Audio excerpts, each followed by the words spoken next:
267-22-JIGGY. Hey, Jiggy, what's happening, man? Reminds me of that David Bowie song.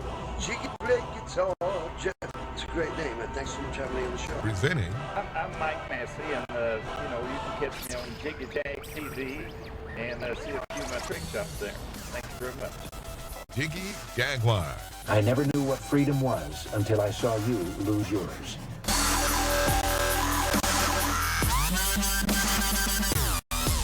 That is the world-famous Jiggy Jaguar radio broadcast, coast to coast and border to border today here on TuneIn, iTunes, Radio Loyalty, Stitcher, and, of course, iHeartRadio. Oh, today's going to be a fun one. We've got Don Mazzella, Dan Perkins, IQ Al Rassoli, and, of course, our scheduled guest going to be with us here in a few moments. However, this is going to be a fun topic. Let's go to the... and 100 people were stopped temporarily as we joined them in mid conversation. We have Dan Perkins, best-selling author, with us today. Our good friend Don Mazzella, our newspaper man, and of course IQ Al Rassoli, the author of Lifting the Veil. And of course on the telephone we have our guest, but we'll get to our guest here in a few seconds. IQ, I discovered something over the weekend, and it is, I don't know how to, I know how to take this, but, and I'm going to get your thoughts on this, but there is a gentleman, I use that term very loosely, who has a blog on the internet, and he goes by the name of Daily Haze. And, of course, most listeners to this radio broadcast know Miko. He is he's kind of a smear merchant. He's a guy who, I think it was last year or the year before, wrote some article on Facebook about me being a racist and all sorts of other things. Which is interesting, because if you watch the Sunday radio program, I've got more black people in my house than most people have ever met in their life. But besides all that, Miko has written a post on social media. Half of the people screaming about ban Muslims don't even understand it's religion, not a race, let alone the differences inside the Muslim religion. Let's remember, guys, we are the same country that voted to bomb Ar-Akbar last year. You know, the imaginary place from Aladdin.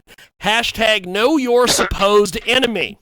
And Miko, I don't think is much of a, well, I don't think he's a journalist, for one thing, but I don't think he knows the Muslim religion as well as our guest, IQ Al Rassoli. And so for that, IQ, give me your thoughts on this social media post, because I sent it to you over the weekend, and you were like, you want my comments now, or you want to wait till the radio show? So we're jump in there, my friend. Before I obliterate Miko Hayes, I have come to the simple conclusion that the United States has at least 63 million dysfunctional followers of Hillary Clinton. Okay. And Donald Trump does not have a swamp to drain, but a sewer, because it's a functional ecosystem, but not a sewer. Okay. Now, do you want me to go after this, Miko? Yes, because for one thing, and I'll give all the listeners who are tuning in here possibly for the first time, IQ Al Rassoli is the authority on the subject of the Quran and the Muslim religion and everything to do with the Middle East. So, IQ, jump in there and explain your thoughts and give us your response to this Miko character's social media post. What I'm going to talk about, I'm addressing actually to Miko Hayes himself. Okay. So, yes. So I'm saying to him, so you pretend to know your supposed enemy by deceiving, misinforming, or twisting reality to suit whatever perverted agenda that you have. Let me point out to you how utterly wrong you are. Take an example. Islam is a race, not a religion, because it is a belief system, a cult belief system, the cult of Muhammad. Because most assuredly, Allah is not, I repeat, Allah is not the same as the God of Jesus, Moses, and Abraham. So already I obliterated it as a religion. It is also obvious that because of your political correctness, idiocy, you are more concerned about perceived legalities than the security and the well-being of the American people. Carter stopped all Iranians from coming in or staying in the United States of America, and not many thought this was either immoral or unjust. By the way, every country that Donald Trump listed as persona non grata is a dysfunctional Islamic theocracy, Sharia compliant, or shredding itself, in fact, to pieces. And you would not mind that terrorists would come from these countries without proper investigation. You're very conveniently ignoring also that the mass murderers in Orlando were vetted, but still slaughtered Americans. Finally, it is crystal clear that you know as much about Muhammad's Quran and Islam as a pig's knowledge of the science of personal hygiene. Because Wow. you would have found out that no Muslim can ever be loyal to the American Constitution or the American people because they are not Sharia compliant. Case closed. Back to you, sir. Okay, well, and as always on this broadcast, we will if Miko would like to join us some week on the program to have a debate with IQ, since he seems to be a authority on the subject of Islam and the Muslim faith. I would love to have that discussion here, yeah, and I know Jim, IQ would as well. But Dan, give us your response to all this. I want to weigh in on this. Yes. Yeah, Go. Just want to make a point. Okay. I want to make actually 2 points. Last week, when we go tomorrow, we have here on Sanibel Island a program called The Forum, and they invite prominent people to come in and talk about all kinds of issues. Last week was a political reporter from the New York Times, and he writes a column twice a week. And he was talking about what's going on in the world and Mr. Trump's and what Mr. Trump is not doing. And he's talking. First, he talked about how bad Trump was. Yes. Then he went on to talk about the voting process and that the delay that Mr. Trump was absurd. And I couldn't get recognized from the floor, but the point that I wanted to make to follow up on IQ, in the vetting process of bringing a person into the United States, what is very important is the collection of the data about the person, their political beliefs, their record in terms of whether they're a criminal or not. That has to come through a dialogue with the government.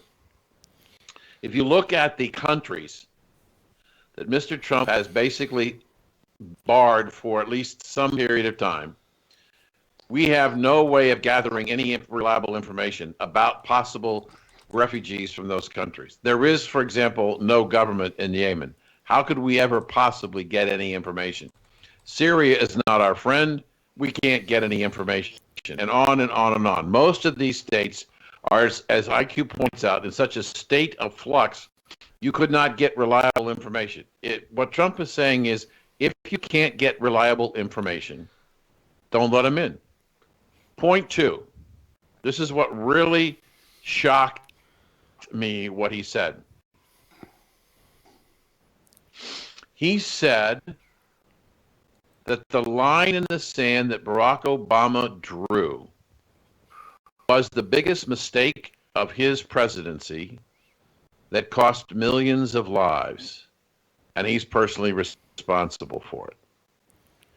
I thought that was amazing that a Democrat liberal would have criticized his president, that the worst thing that he did in his presidency was to draw a line in the sand and not follow up to allow millions of people to be murdered.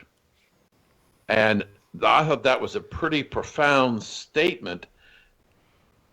And the audience was quite shocked that this liberal reporter who would attack their president. But it's true. And Trump has said we should never draw the line in the sand. A lot of people have said we should never draw the line in the sand. And the refugee problem, I mean, this gentleman was trying to, and you would have loved it. This guy was trying to tell the audience what a good job Europe is doing assimilating these Muslims into their culture. Mm-hmm. But then he talks about, Wow. well, you know, the French, their solution was move them out of Paris. Never let them come in Paris. Yeah. And Italy's doing something similar in Spain. So he couldn't find, when asked, well, what country's doing the best job of assimilating these refugees? He didn't have an answer because there's no answer. So I think that I didn't read the piece that you're talking about, but IQ I think is absolutely right. But also the rest of the story is we're not prepared to deal with the kind of terrorism if we don't have the knowledge about the people. Now, So Don, I agree with you. Don, do you have Sure. any type of thoughts on this before we take our first break and get our guest on?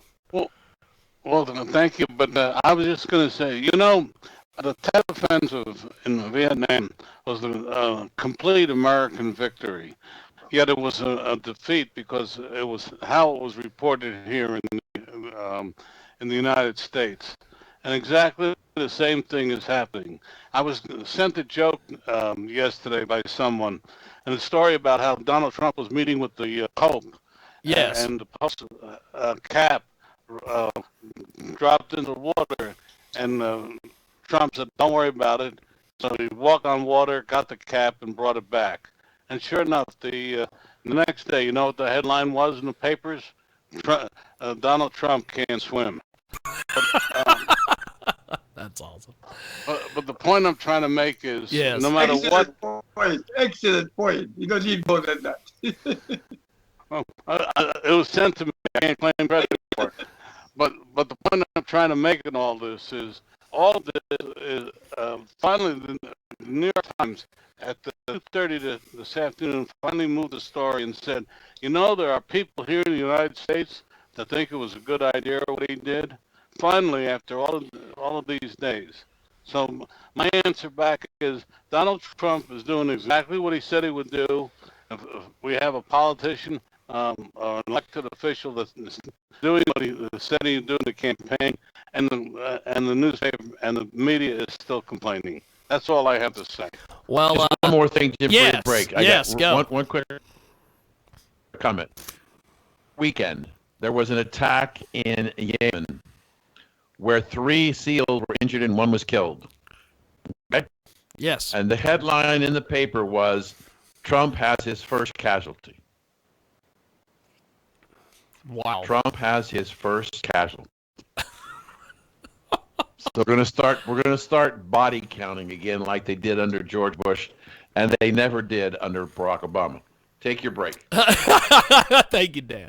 We're going to take our first break. When we come back, we've got our guest on the line, and as I mentioned earlier, Miko Hayes, the Daily Haze, is invited on this broadcast anytime he would like to have a chat with IQ Rassoli and Dan Perkins and Dum Mazzella, and he knows how to get a hold of me. We're going to take a quick break, and when we come back, we're going to put these gentlemen on hold on Skype, and